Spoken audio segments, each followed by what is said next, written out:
The collision of worlds. The quantum transmitter was never meant to be heard.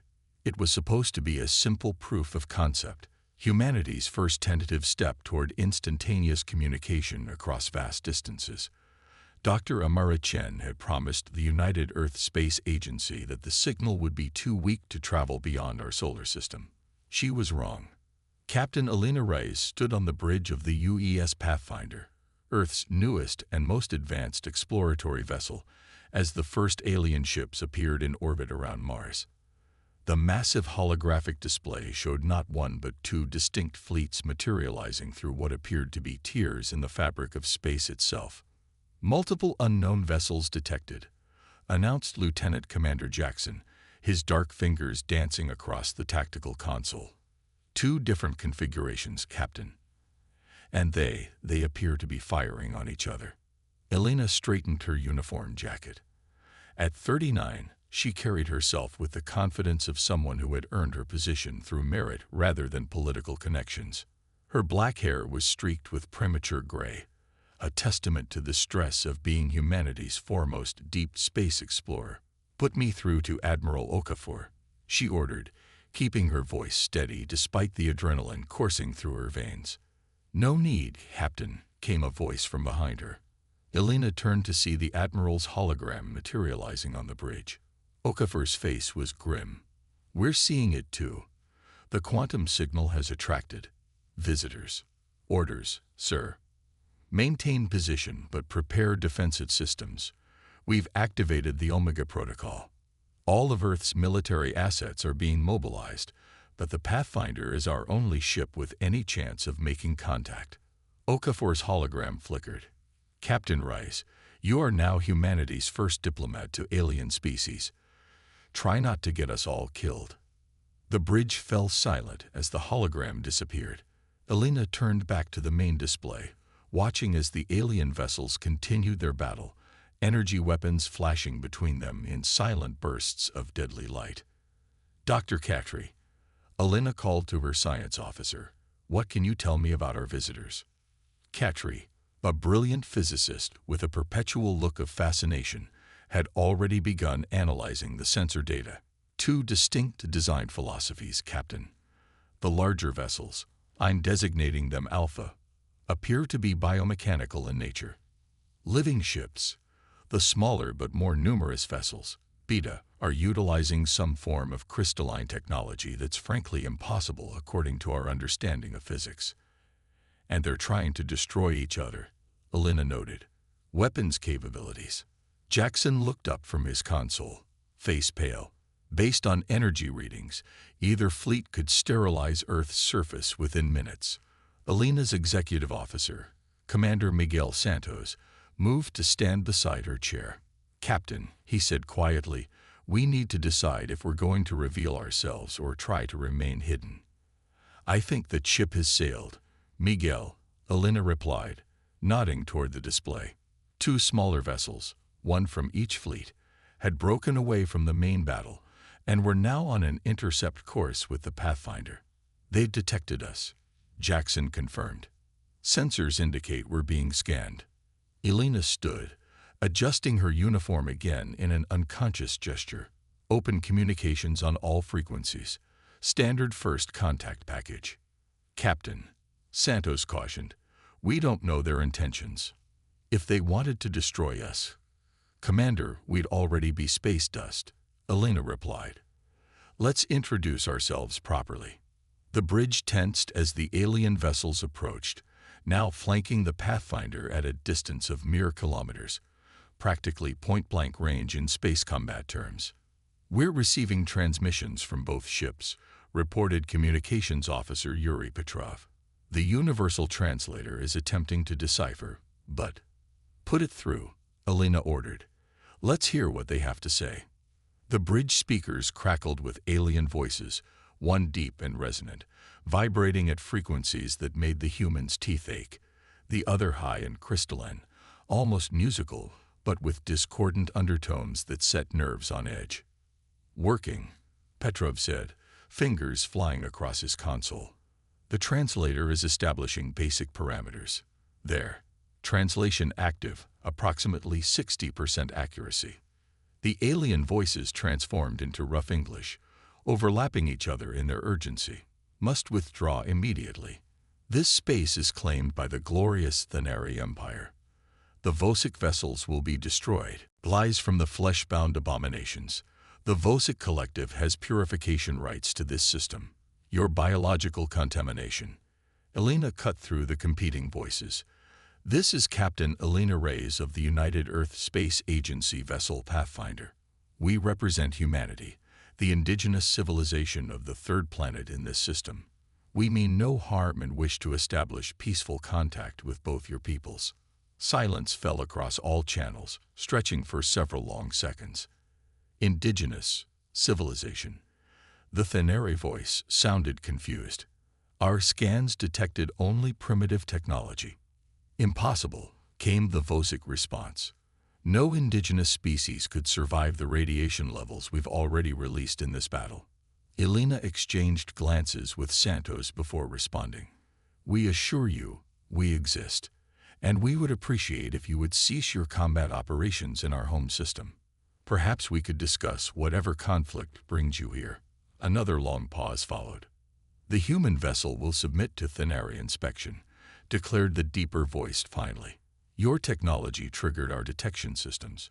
You possess forbidden science. Negative, countered the Vosic immediately. The human vessel harbors quantum resonance technology that belongs rightfully to the collective. They will submit to us.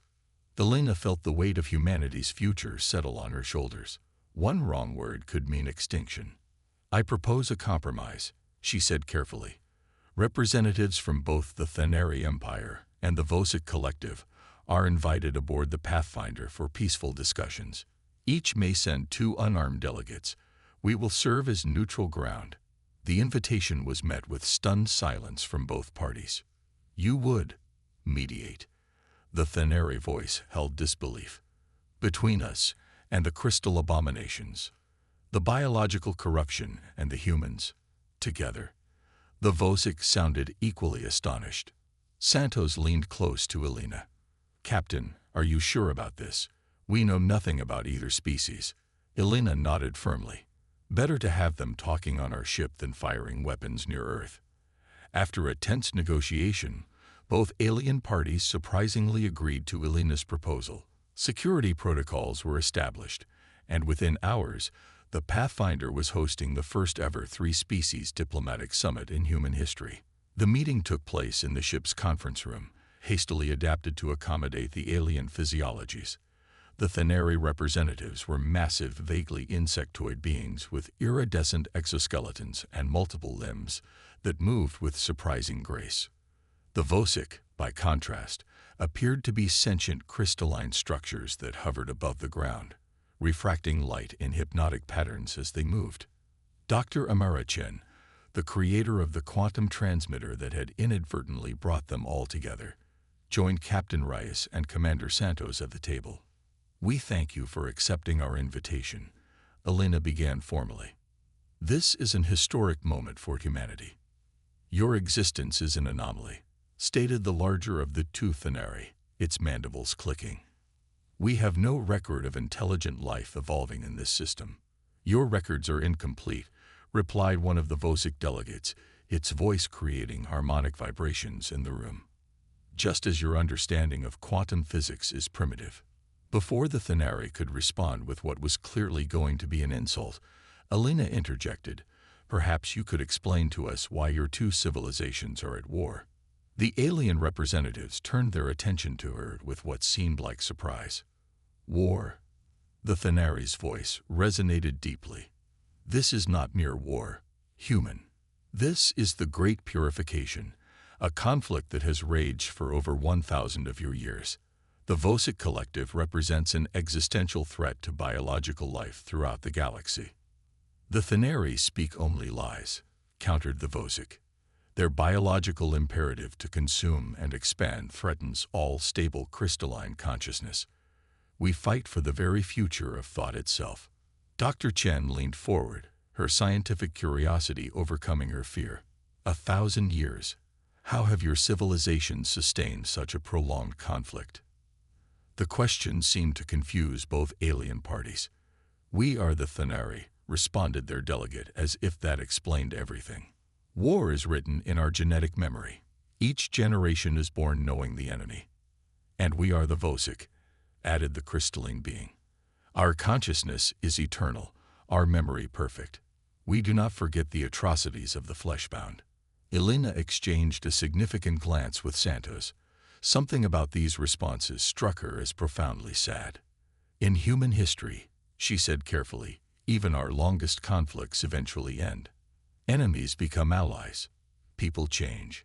Both alien parties emitted sounds that the translator interpreted as derisive. "Biological creatures are predictable," stated the Vosik. "They cannot change their nature." "Crystalline consciousness is rigid, inflexible," countered the Thanari. "They are incapable of adaptation." Dr. Chen's eyes widened slightly. "Yet here you both are, on a human vessel, talking instead of fighting. That's change." The aliens fell silent, seemingly processing this observation. Over the next several hours, Elena guided the discussion away from recriminations and toward a deeper understanding of the conflict. What emerged was a picture of two highly advanced civilizations, locked in a cycle of violence so ancient that neither side remembered how it began. The Thanari, organic and hierarchical, viewed the crystalline Vosik as an aberration against nature. The Vosik, with their shared consciousness and perfect memory, saw the Thanari as chaotic, unpredictable threats. As the diplomatic session continued, Dr. Chen quietly analyzed data from the ship's sensors. "Captain," she whispered urgently to Elena, "I've been monitoring communications between the alien fleets. More vessels are arriving. Hundreds of them." Elena kept her expression neutral despite the alarm bells ringing in her mind. "How much time do we have?" "Hours, maybe less. They're gathering just beyond Jupiter's orbit." Elena returned her attention to the alien delegates. "We've learned much about your conflict today, but there's something I don't understand. What brought both your fleets to our system specifically?" The delegates exchanged what might have been surprised glances. "The quantum pulse," answered the Thanari eventually. "It matched a signature we have been searching for since the war began."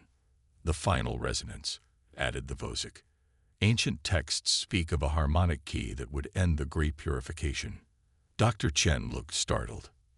"My transmitter? But it was just an experiment in quantum entanglement communication." "Perhaps," Commander Santos suggested thoughtfully. "That's exactly why it worked. It wasn't designed as a weapon or for any military purpose." Elena felt a strange certainty growing within her. Humanity, the youngest, most technologically primitive species in this cosmic equation, had stumbled upon something the warring aliens had been seeking for centuries. "I think," she said slowly, "we may have more to offer each other than any of us realized." As she spoke, alerts blared across the Pathfinder. Lieutenant Commander Jackson's voice came urgently through the comm system. "Captain, the reinforcement fleets have arrived. Both sides are charging weapon systems. They're preparing for what appears to be a final confrontation." The alien delegates rose, their body language conveying alarm even across species barriers. "We must return to our vessels," the Thanari announced. "The time of decision is upon us. The final resonance will belong to the Vosik," declared the crystalline being. As it was written. Elena stood as well, her mind racing. "Wait. Before you go, there's something you should understand about humans." Both aliens paused, their attention captured by the intensity in her voice. "We're young compared to your civilizations. We've barely left our planet. But in our short history, we've learned something that I think both your peoples have forgotten." Elena looked between them. "We've learned that sometimes the most powerful thing isn't the side that fights better. It's the one that finds a way to stop fighting." As the alien delegates departed, Elena turned to her officers. "We have work to do. Dr. Chen, I need everything you know about that quantum transmitter. Commander Santos, prepare the ship for emergency maneuvers." The Pathfinder moved to position itself between the advancing alien armadas, a tiny human vessel dwarfed by the immense power gathered on either side. Captain Alina Reyes stood on her bridge, watching as thousands of years of hatred and war converged on humanity's doorstep. And she prepared to do the most human thing possible: improvise. The human solution. The massive view screen on the Pathfinder's bridge displayed what could only be described as the apocalypse in waiting. On the left, the Thenari fleet, organic ships that pulsed and shifted like living tissue, their weapons emitting a sickly green glow. On the right, the Vosic Armada, crystalline vessels that refracted starlight into deadly geometric patterns, their formation perfect and unchanging. Between them, the tiny human ship.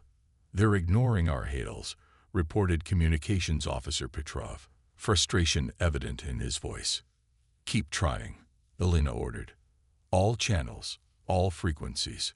She turned to Dr. Chen. "Tell me you have something." The physicist nodded, her eyes reflecting the holographic data swirling around her workstation.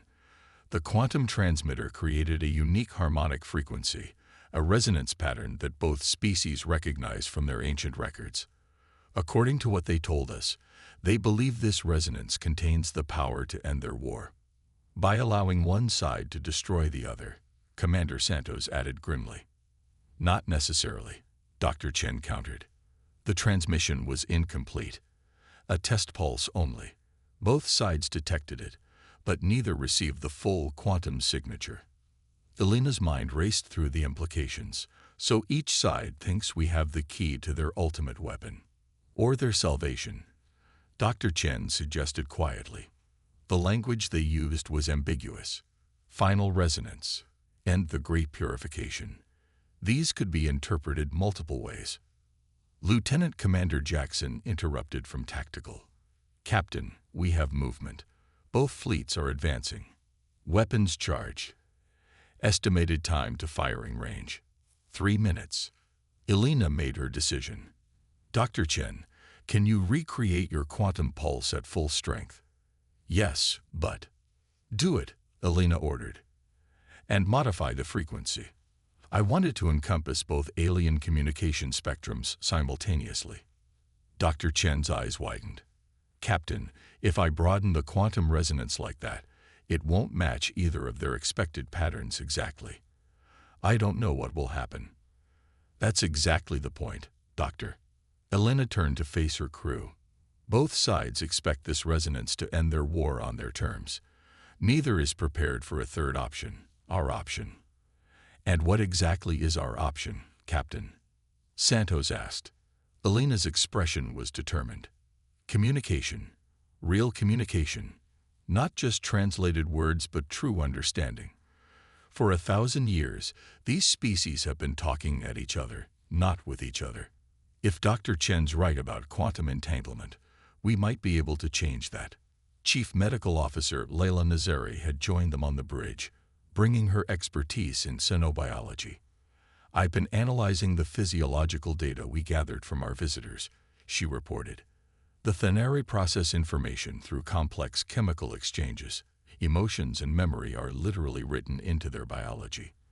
The Vosic communicate through crystalline resonance patterns, pure logic structured in perfect symmetry. Two completely different ways of experiencing reality." Alina mused. "No wonder they can't understand each other." 1 minute to weapons range," Jackson warned. Alina took a deep breath. "Dr. Chen, prepare your modified quantum pulse. Dr. Nazari, I want you to help calibrate it to both alien physiologies. The Thenari respond to chemical emotional triggers, the Vosic to logical resonance patterns. I want this pulse to speak to both." As the scientists worked frantically, Alina opened a channel to both fleets. "This is Captain Alina Reyes of Earth. We possess the final resonance you both seek. In 30 seconds, we will activate it. I urge both your fleets to stand down." No response came. 30 seconds to weapons range," Jackson reported, tension evident in his voice. Alina turned to Dr. Chen. "Are you ready?" The physicist nodded, her hand steady despite the pressure. Quantum transmitter modified and calibrated. The pulse will create an entanglement field encompassing both fleets. "What exactly will it do to them?" Santos asked. Dr. Nazari answered, "If it works as we hope, it will create a temporary neural crystalline bridge, a shared consciousness experience. The Thenari will experience Vosic perception, and vice versa."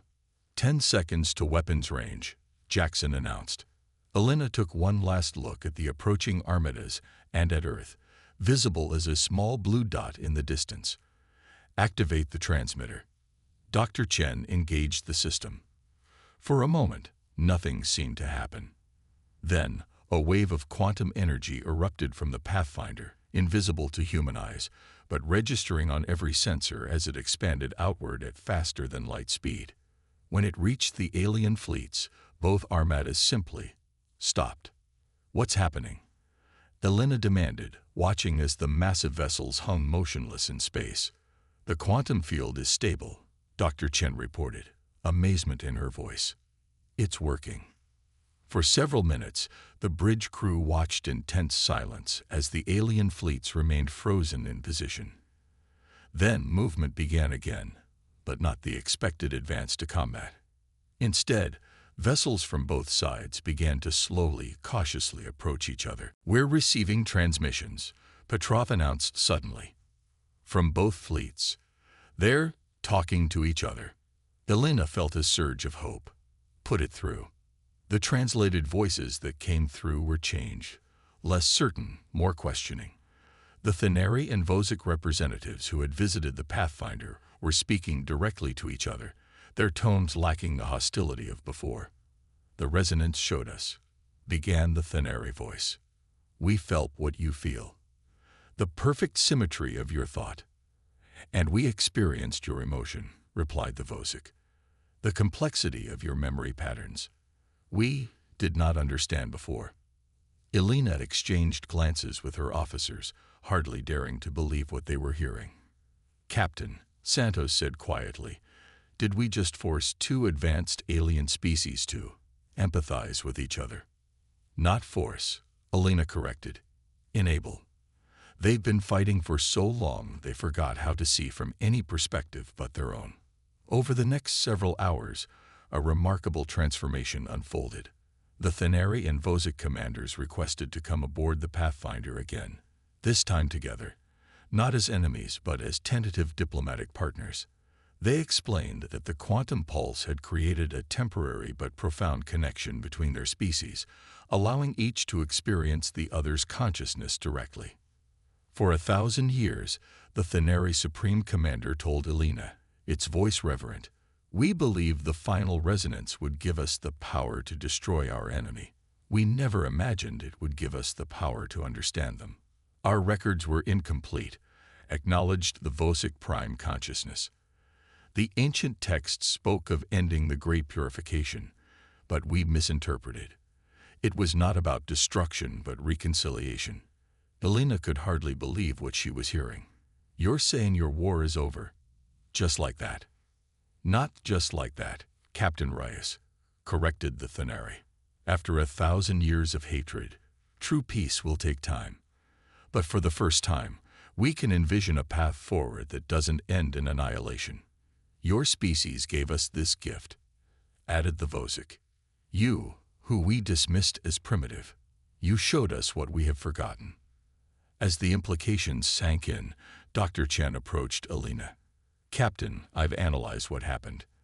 The quantum entanglement temporarily linked their consciousness. The Thenari experienced the Vosic perspective, and vice versa. But it was more than that. The entanglement included fragments of human consciousness as well." "Human?" Elena asked, surprised. Dr. Nazari nodded. "Our brains operate differently than either alien species. The Thenari are pure emotional chemical intelligence. The Vosic are pure logical crystalline intelligence.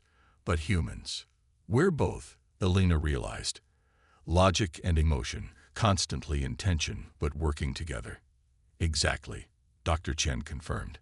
"The quantum field didn't just connect them to each other, it connected them to us. They experienced human empathy, human creativity, human problem solving." In the days that followed, the Pathfinder became the center of unprecedented diplomatic activity. The alien fleets remained in Earth's system, but now as peaceful visitors rather than invaders. Word of the extraordinary events spread throughout both alien civilizations, and soon representatives from dozens of worlds were arriving to witness the miracle of peace. Admiral Okafor herself came aboard to represent Earth in the formal negotiations. "I didn't think I'd live to see humanity make first contact," she told Elena privately, "let alone end an interstellar war on the same day." Elena smiled tiredly. "It wasn't us. Not really. We just showed them a different perspective." "Don't underestimate what you've done, Captain," the Admiral said seriously. "These civilizations have technology we can barely comprehend, weapons that could destroy our world in seconds. But for all their advancement, they needed humanity's most basic quality, our ability to see things from someone else's point of view." The negotiations culminated in what became known as the Sol Accords, the first interspecies peace treaty in human history. The Thenari and Vosik agreed not only to end their war, but to establish a permanent quantum communication link modeled after Dr. Chen's design, ensuring that neither species would forget the other's perspective again. As a gesture of goodwill, both alien civilizations offered to share certain technologies with Earth, nothing that could destabilize human development, but advances in medicine, clean energy, and space travel that would help humanity take its place among the stars.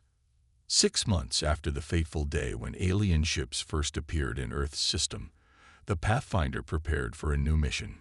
Captain Elena Reyes stood on her bridge, looking at her assembled crew. "We've been invited to serve as Earth's representatives to the newly formed Galactic Concord," she told them. "Our mission is to continue what we started here, to be the bridge between different forms of intelligence throughout the galaxy. They're calling us the mediators now," Santos remarked with a slight smile. "Apparently, there are dozens of other conflicts across the galaxy that have been deemed intractable. Until now." Elena nodded, feeling the weight of responsibility, but also the thrill of possibility. "It seems that humanity's greatest strength isn't our technology or our military prowess. It's our capacity for empathy, our ability to see beyond our own perspective." As the Pathfinder prepared to depart Earth, escorted by honor guards from both the Thenari and Vosik fleets, Elena thought about how close they had come to destruction, how the arrival of alien armadas might have been the end of human civilization. Instead, it had become a beginning. "Course laid in, Captain," reported the helmsman. "The Thenari and Vosik representatives are ready to guide us through their territories." "Thank you, Lieutenant," Elena replied. She took one last look at Earth on the view screen, the blue planet that had seemed so vulnerable just months ago, now taking its first real steps into a vast, complex galaxy. "Engage," she ordered, and the stars stretched before them as humanity ventured forth into a universe forever changed by their arrival. They had thought Earth was just another backwater world, a primitive planet with nothing to offer advanced civilizations. They were wrong. In the end, it wasn't humanity's technology that changed the galaxy, it was their humanity itself. And as the Pathfinder traveled deeper into space, the story of how a small ship from Earth had ended the galaxy's deadliest war began to spread to the farthest stars, whispered in 1,000 languages across countless worlds. They thought we were weak. They were wrong.